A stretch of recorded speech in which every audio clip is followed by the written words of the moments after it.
The Thoroughbred is a magnificent animal, bred for speed, bred to compete, the sport of kings. Wow, West Coast has it by 6. It's the all-new Let's Go Racing from Parks Casino and Racetrack. It's action-packed and fun for the entire family. 3 of them are right together with 1 furlong to go. Let's Go Racing is brought to you by the Pennsylvania Thoroughbred Horsemen's Association. It's fun to see them run. Very pleasant good morning, racing fans, and welcome here to Parks Racing for Let's Go Racing. Glad you joined us today because we have a terrific lineup on the show. On our national coverage, we have some sprint races from Saratoga that you don't want to miss. Imperial Blink, and you will miss. Yes, you will miss it. 2 of them, the Amsterdam and the Vanderbilt. On local coverage, a little 5-furlong sprint here over the main track. We'll also have Enable, who was in action over at Royal Ascot. And Jim Maloney joins us, and he was up close and personal with the filly named My Juliet, who just got into the Hall of Fame yesterday. We'll have Jim a little bit later here on the show. Hi, everybody. Keith Jones down with the beautiful first floor here at Parks Racing. Our good friend Dick Girardi here from formerly of the Philadelphia Daily News. And Dick, Pennsylvania Day at the Races later this afternoon. This is the second time the purses for Pennsylvania Day at the Races has been in excess of $1 million. Yeah, it just tells you how far the breeding program has come in the 15 years since gambling appeared here in the state, other kinds of gambling, and the purses got enhanced, and so did the breeding program, and this is a great day to celebrate. Well, there's $500,000 stakes, a 12-race program, but all big fields. Should be a great day. Come out and enjoy it right here with us, 12:55. Of course, your post time. Dick, how long have we been doing the show? Like 20 years or something like that? Yeah, I would say so. Yeah, and the one thing that I think I've learned from you over that time is that you like horses that are fast. I do. Yes? Well, I'm an American horse racing person. That's what that's how they're trained. They're trained for speed. That's how I bet. We have some fast horses to take a look at today. Never have 2 faster horses run within a day of each other at the same time. Just wait till we get to our national coverage here, but we're going to start with our local coverage. We had a race that was scheduled for the turf, got switched to the main track. These horses were pretty fast too, Dick. Optional claiming race, and a purse here of $47,000. Number 1, Benefactor, is the 7-5 favorite for trainer George Navarro. We'll hear his name again. George Benefactor has been very competitive at some tough meets. Not been winning a lot, but he's been right there. Good numbers. When George shows up at Parks, he only wins at 35%. Only? Yeah, so when he's in, you have to take him seriously. Stick number 7, Factor It In, the second choice, 5-2, Frankie Pennington up here for trainer John Service, making his 3-year-old debut today. And Dick, he did show some ability as a 2-year-old. He really did. This is a tough spot to make your comeback in, but this is certainly a good horse. 5 furlongs for $47,000. Here's the call. It is Sir Alfred the Great. 3 furlongs to go. The lead is a full length. Factor It In comes on the extreme outside to be second. Hollywood Talent third. Down on the inside, Benefactor is bottled up right now fourth. Absent Chi trying to work up into contention on the outside fifth. Nothing yet from Mo Trouble. Sir Alfred the Great comes off the turn. Factor It In bearing down on him on the outside. Benefactor trying to find room down at the inside. 1 furlong to go. Sir Alfred the Great trying to hold off Factor It In. And here comes Benefactor roaring through on the inside. Big run by Benefactor. He's taken the lead, and he is just pouring it on. We said 35%. I think that just went up because here comes Benefactor blasting through that opening on the inside and just roaring away to win by 4.5 length space, $4.80 to win. And Dick, George Navarro, he has been just winning off the charts here. Everything he sends out is winning. And a career best 89 buyer for Benefactor. Well, Dick, let's get to our first break. We come back here on Let's Go Racing. We're going to spend some time with Jim Maloney. And we talked about fast. We got fast when we come back after this. Beyond Reasoning on the inside has the lead by a head. My Juliet far outside, inching up now to challenge. It's a Smarty Party at Parks Racing Labor Day. Smarty Jones. Get up close and personal with the Kentucky Derby and Preakness winner. Remember this? Don't miss this historic occasion as Smarty will parade one final time down the stretch to celebrate his 15th anniversary of horse racing immortality. Free family fun, plus the Grade 3 Smarty Jones Stakes and 6 other exciting races as well. Yes, Smarty is back at the track. See him live one final time only at Parks Racing Labor Day. What does Chapman's 7 locations and 10 car brands mean to you? It means a huge selection of quality pre-owned vehicles, all makes and models, many one-owner low mileage certified with miles of factory warranty remaining. Safety checked, meticulously detailed, and each come with a free Carfax report so you can buy with complete confidence at any Chapman Auto store near you. Or shop online anytime at ChapmanPreowned.com. If our emblem is not on your car or truck, you probably did pay too much. The Pennsylvania Thoroughbred Horsemen's Association is the advocate for Parks Racing's horsemen and has worked hard to secure better lives for the hundreds of trainers and their families that work in the thoroughbred racing industry. Our horsemen benefit from medical coverage, trainer pension plans, and increased purses. Thanks to these horsemen, racing at Parks is the very best, providing entertainment for you and the entire family. The Pennsylvania Horsemen are proud to be part of the community and introduce a new generation of fans to the sport of kings. And they're off. And on the outside, My Juliet gets the early lead. On the inside, Bold Forbes into second position. Welcome back, everyone, to Parks Racing for Let's Go Racing. Time for a special feature segment today. And yesterday, My Juliet was elected into the Saratoga Hall of Fame, Racing's Hall of Fame up at Saratoga. It's a great pleasure to spend a couple of minutes today with Jim Maloney, who worked as a groom with My Juliet. And Jim, she was off the racetrack a long time ago. There were many of us that thought maybe this day would never come to see her in the Hall of Fame, but it finally arrived. Yeah, you know, my wife took care of Safely Kept for a while, and after Safely Kept got in the Hall of Fame, I started writing letters to the Hall of Fame because My Juliet was as good, if not better, than Safely Kept. And Tony Black has been pushing for her through, he talks her up all the time on the Steve Bick show. And I guess Steve Haskins took the ball and ran with it, and between all that publicity, she finally got in. Really a great day for her, a great day for everybody involved with her. We know about her talent on the racetrack. You know her off the racetrack. What was she like? She was a nice filly. When I started working for Gene, I started in 1975, and I would feed in the mornings. And her stall we were in barn 18, and her stall was stall number 1. And so she would be the first horse I would feed. And I always thought she was so smart because when I would go in to feed her, she would have about 10 or 15 oats left from the night before, almost like, I better save these in case they don't come to feed me some more. Probably her greatest season, Jimmy, was 76, that she ended up beating Bold Forbes in the Vosburg. Tell everybody about what happened earlier that year when it looked like her racing career might be over. Well, Gene ran her in the Vagrancy Handicap. George Velasquez rode her on May the 3rd, and she won the race by 2 lengths, and when she came back, she had a fractured cannon bone. So they sent her to New Bolton Center. Dr. Lauren Evans did an operation on her, put 2 screws in the cannon bone, and Gene just trained her like he trained her. I guess she had some time off, but I don't recollect exactly how much.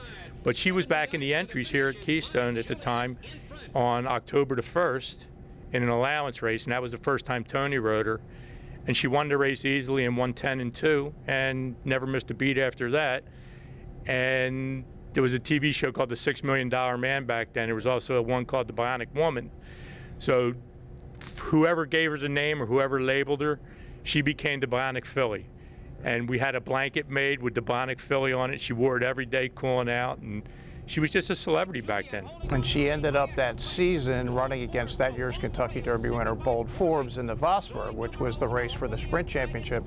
And Tony Black, as I wrote in Let'sGoRacingParks.com this week, tells this great story about Cordero, who rode Bold Forbes, saying, hey, don't mess anything up in the gate, kid. Now, Tony was just getting started then, and of course, she just ran him right off his feet, won the race easily.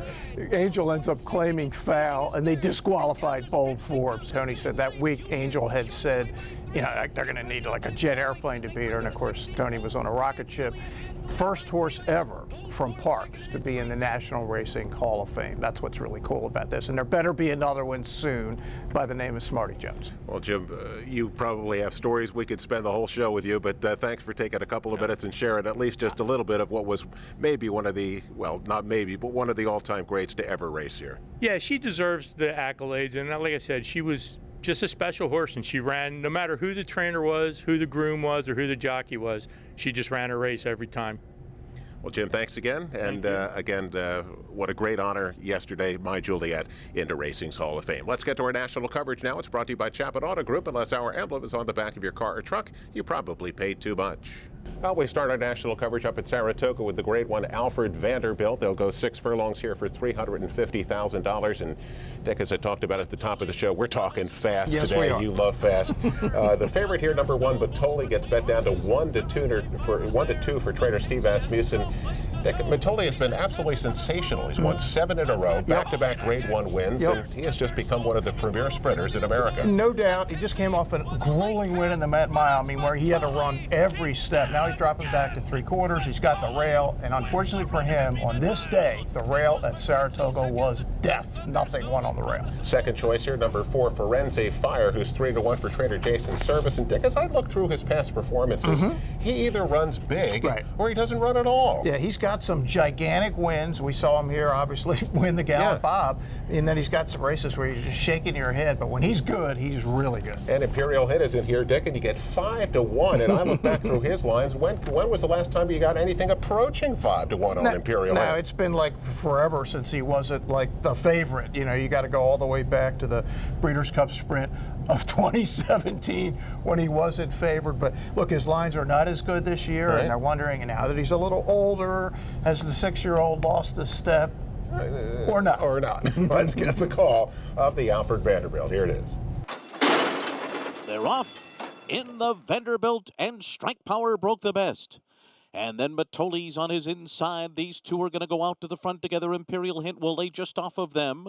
1.5 to Firenze Fire, who has Diamond Oops to the outside, and Dushare trails the field.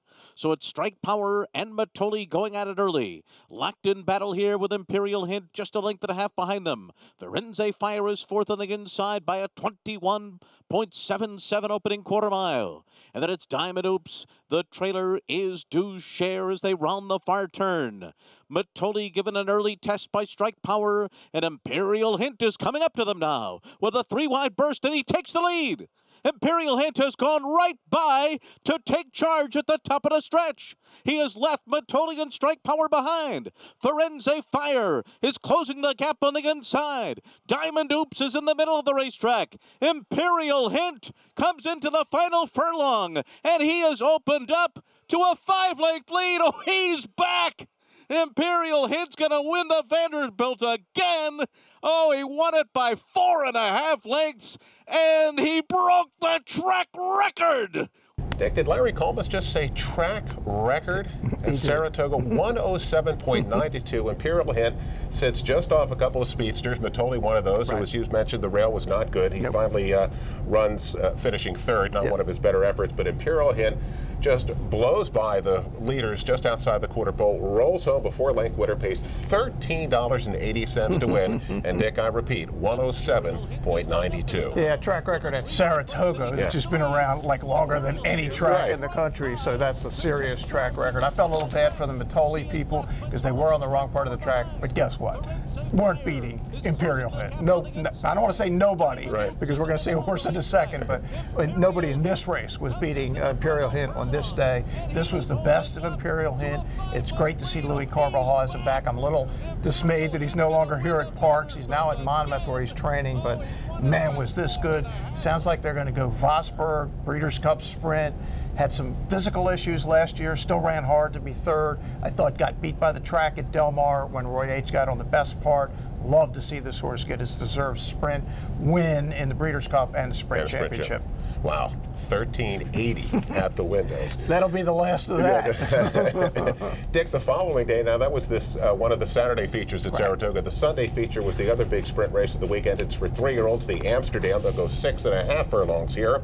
The purse is $200,000. Dick, a big field here for the Amsterdam. Number 12, Chancelot is the favorite here, 6-5 for trainer George Navarro. He's won back-to-back races. He is the son of Shanghai Bobby, third career start. Dick, he put up a triple-digit buyer in just his second career race. He did. It's interesting because he's in a bunch against graded stakes winners, horses with more experience. It's only his third lifetime start, yet he's 6-5. I was listening to the Fox show, and Tom Amos and Andy Serling were both sharp guys saying there is no way this horse should be 6-5. In against too many good horses, I'm thinking to myself, wait till you're going to see. Now, I didn't know what exactly we were going to say, but I'd watched this horse run. I knew how good he was, and I knew he was better than this field. Well, the second choice, number 5, Honest Mischief, is 3-1 for trainer Chad Brown. And Dick, he was a beaten favorite of the Woody Stevens, and he really didn't run well at all that day. I'm surprised to see that he's the second choice here. Yeah, he did, and it was interesting. He ended up getting on the wrong part of the track that day. If you remember, on Belmont Stakes Day, the rail was the place to be. He started on the rail, then came out wide. In fact, there are several horses in this race that were like that. So you're thinking, maybe one of them could run down Chancelot, right, or maybe nobody could run down Chancelot. Amsterdam, 6.5 furlongs. Here's the call. Chancelot, who leads the way into the far turn and has opened up a 3-length lead. Wendell Fong is second on the inside. Lemnisket is third by 1.5 lengths. Honest Mischief grabs fourth, then Achilles Warrior on the outside. Followed by Classy John, who drops back down toward the rail. As they make their way to the top of the stretch, Chancelot's opened up 7 lengths here. Ran 43.94 for a half. And Amicio, Jaramillo, and Chancelot are all by themselves at the 8th pole. Dick, I'm watching the race unfold, and as they're heading into the far turn, I'm amazed at how easily Chancelot is doing it. 21 and change for the quarter, 43 and change for the half mile. So he's absolutely flying without extending himself, and he just stays on, wins by 12.5 lengths, 114.01, not quite a track record. But Dick, that was just an amazing performance by Chancelot, $4.70 to win. He's 3 for 3, and he is exceptionally fast. Now, he won't get the 6 furlong track record, but he ran 6 furlongs faster than Imperial Hint did 25 hours before. This was one of the all-time amazing performances I've seen since I've been coming to the racetrack. Here's how good it was. In the history of the Beyer figures being published, which goes back a quarter century now, 4 3-year-olds have been over 120. 3 of them are really well-known names. Holy Bull in the Met Mile back in '94. American Pharaoh in the Breeders' Cup Classic in 2015, Arrogate a couple of times, and Chancelot with a 121 speed figure, and it's legit as can be, because remember, he won by this big margin over horses that have been running in the mid-90s. This was unbelievable. And George Navarro had already said, this is the best horse I've ever trained, before the second, right as he ran the second race. And afterwards he said, boy, I hope I'm right. Well, he was right. I don't know what's going to happen next. I think they're talking about the Alan Jerkins up at Saratoga. Maybe the Breeders' Cup Sprint, maybe not, to be determined. But this is a guy who said XY Jet, who won in Dubai. I mean, he said Private Zone. I mean, he's had some really fast horses. I don't know who's had a horse any faster than this. Dick, George Navarro's been sending horses here. Yes. The Gallant Bob just got upgraded to a grade 2. Yes. Chancelot at Parks. Come on, yeah, September. I mean, why not? Yeah. I mean, he'll be 1 to 100 for 300 grand. What a performance. Back-to-back here, Imperial Hint and Chancelot. Well, you want another good performance? Let's go over to across the pond, as they say. Royal Ascot. Absolutely. Dick, we were really thrilled last year to see Enable come and participate in the Breeders' Cup, and now she's back at Royal Ascot. She is back. It's her 3rd race of the year, and she's in against a second race of the year against a really, really good horse in Crystal Ocean in the Grade 1 King George Queen Elizabeth at Royal Ascot. And this is one of the greatest stretch runs you will ever see. This is an amazing horse race. Enable, she comes into the race 12 of 13. Yeah, She's only been beaten once. She lost her second start. How did that happen? How'd that happen? Well, let's watch this one. A terrific horse race from Royal Ascot. It's Norway that leads the field by a couple of lengths to Magic Wand. In third is Hunting Horn. Aidan O'Brien runners 1, 2, and 3. Anthony Van Dyke then on the inside of Crystal Ocean. Followed back in the field by Valgeist, Defoe. Enable has only got 3 behind her.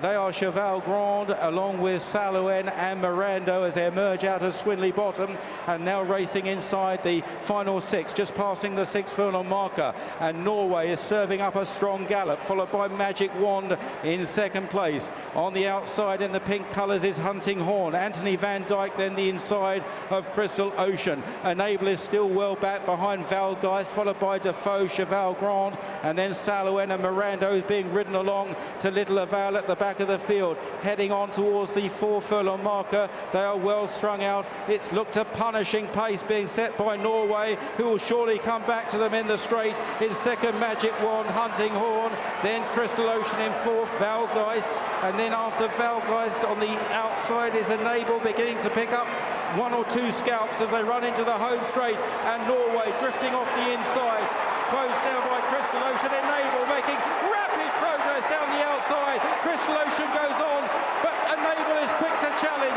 Then Hunting Horn and Valgeist. Enable on the outside of Crystal Ocean, and these two are kicking away from Valgeist in third, racing on towards the final furlong. And what a battle between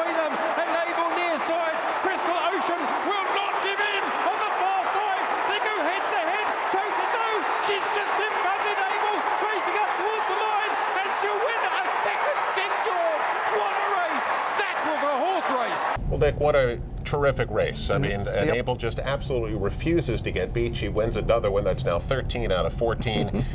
And Dick, I guess there's no way we can have Winks up against it, Abel, but I sure as like to see that. No, it would be fun to see. She's now 11 for 11 with Frankie Dettori, who rode, of course, in the Breeders' Cup.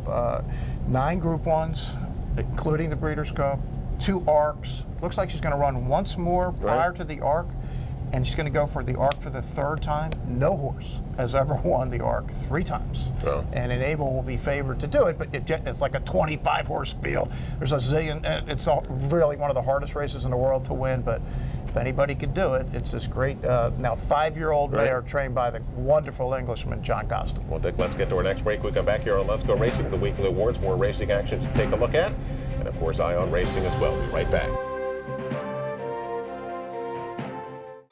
He's a winner. He's a champion. He's an icon. He's a legend. And now he's back in Pennsylvania. Smarty Jones, Kentucky Derby winner, Preakness Stakes winner, standing at Equistar in Annville, Pennsylvania. The quintessential Pennsylvania bred has returned.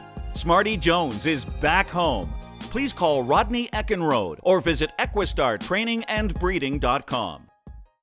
It's a Smarty Party at Parks Racing Labor Day. Smarty Jones! Get up close and personal with the Kentucky Derby and Preakness winner. Remember this? Don't miss this historic occasion as Smarty will parade one final time down the stretch to celebrate his 15th anniversary of horse racing immortality. Free family fun, plus the Grade 3 Smarty Jones Stakes and 6 other exciting races as well. Yes, Smarty is back at the track. See him live one final time, only at Parks Racing Labor Day. Welcome back, everyone, to Parks Racing for Let's Go Racing. Time to give out the weekly awards brought to you by the good folks at Turning for Home. Log on to their website at turningforhome.org. How about co-jockeys and co-trainers of the week? Or co-jockeys of the week, Jomar Garcia, guy we don't give enough kudos to, but just does a solid job each and every week here. And our man Adam Bowman, who does not get the best mounts. He had multiple wins this week, so he's one of our jockeys of the week. Nice. Trainers of the week, a good week for that. Uriah St. Louis. Uriah, as you mentioned, he's going to go up to the Whitney this weekend. He is. And also, Miguel Penaloza deserves a kip in the cap. He's been having a very good year. Yep, so those 2 guys are our trainers of the week. Let's get to race recap up to Saratoga again. The Grade 2 Jim Dandy Dickens, the 3-year-olds. At the start, the favorite Tacitus is 8-5. Yep. This is a pretty bad stumble, and Dickens puts him at the back of the pack. And how about number 2, Tax, looking for that big win? Well, he's going to finally get it. Yeah, this is the opposite of the Wood Memorial finish when Tacitus beat Tax, but Tax is going to get away from the field a little bit here at the end, but then Tacitus is making a run at him, and he's not going to get there. Tax with a 98 buyer. War of Will was not very good. Nope. I don't understand the Ride on Global campaign. I thought he was a low in speed. And again, I love Jose Ortiz. He's one of the best riders there is. This is 2 dreadful rides in a row with Tacitus. Again, the rail was bad on Saturday, so he misses the break. Just sit back there. Make one run late wide. Instead, he comes inside.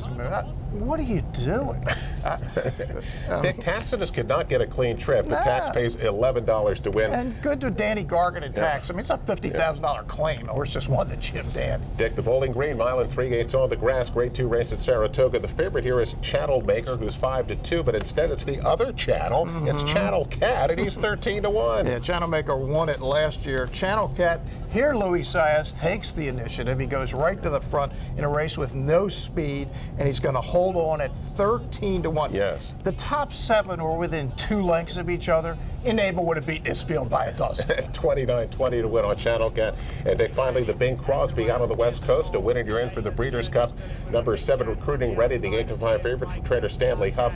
Dick Sistron has been a new horse since they switched him to the main track. He get 9-2 with John Sadler. Yeah, loose on the lead, and they're not going to catch him.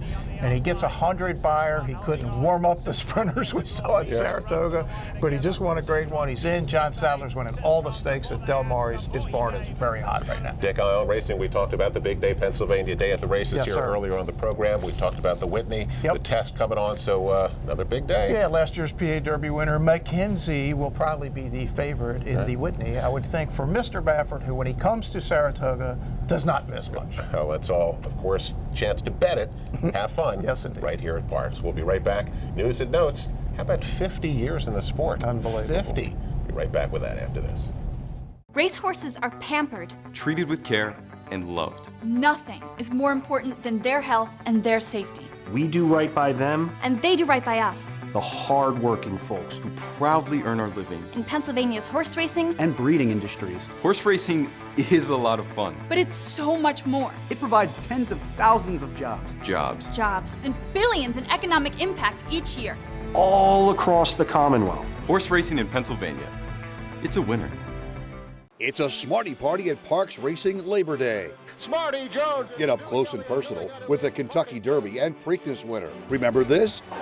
Don't miss this historic occasion as Smarty will parade one final time down the stretch to celebrate his 15th anniversary of horse racing immortality. Free family fun, plus the Grade 3 Smarty Jones Stakes and 6 other exciting races as well. Yes, Smarty is back at the track. See him live one final time, only at Parks Racing Labor Day.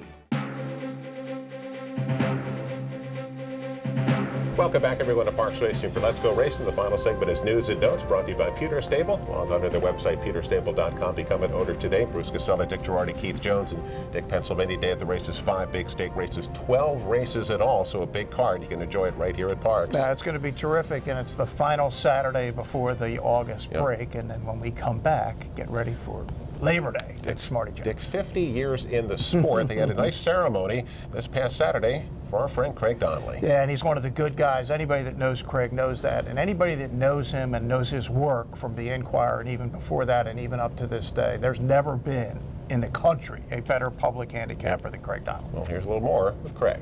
I feel that I'm very lucky that I got involved, and it came for odd reasons, going to the backstretch at Hialeah, sneaking into Tropical Park and betting $2 on a horse that won at 5-1, and $10 at the time seemed like $1 million. So I thought, this is for me. And I thought, being a person not with a lot of talents, I could get in a profession where you can be wrong 2/3 of the time and they still think you're good at what you do. So I'm very honored and lucky. Craig, you mentioned as a public handicapper, you're wrong more often than you're right. I know how difficult that is, but I also know how good you are at what you do. What makes you so good at picking winners? Well, it depends on the day. As I tell everybody, you can be a genius on Monday and a moron on Tuesday. It's never over. It depends on the day. But I like to feel that I always give my best, whether it's the Kentucky Derby or a maiden 10 claimer. I want to pick the winner. I got that from my father, who hated to lose, and he passed it on to me. But I also feel, I think the best skill I developed over time was observing. When you get impressed by a horse, you watch a race and you say, wait till next time. And that doesn't come from being so smart or brilliant. It comes from, you watch 100,000 races, or whatever you do 100,000 times, you better pick up something or you're an idiot. Well, it's also great to see how many people showed up for Craig in the winner's circle, a big crowd, big everything. And you know what? He enjoyed it. He did enjoy it, and he deserves it. Absolutely. One of the great guys, Craig Donnelly. Our congratulations here from us to you. Come out and enjoy the racing, 12:55 post time. We'll see you next week on Let's Go Racing.